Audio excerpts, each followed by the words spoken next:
Abalandeli bezingqungqulu zase Soweto bazophinda bakwazi ukubona umdlalo womkhaya kuma-semi-finals eNedbank Cup kule season.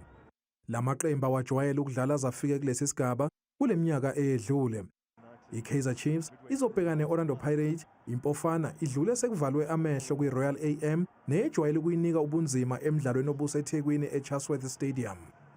Ezimnyama zona zigcine ziluphulile udondolo lweDondolo Stars emidlalweni obunzima kakhulu kumabhakabhaka njengoba enqobe sekukhahlelwa amaphenathi. Kanti Stellenbosch sikhombisile ukuthi akukho nkunzi yakhishwa esibayeni sayo njengoba ikhumulise iSundowns ijezi ngamagoli 2-1 aphela kanjalo-ke amathuba okuvikela isicoco seNedbank Cup. IStelis sizobhekana neSikhukhune United kowandulela amanqamu okokuqala njengoba iSikhukhune United ikhiphe iChippa United.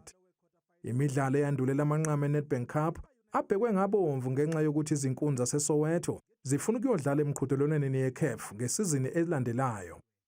Kanti iKaizer Chiefs yona ifuna ukuqeda isomiso sezinkomishi eNaturena, kanti iPirates ifuna ukuqeda isizini nezicoco ezimbili.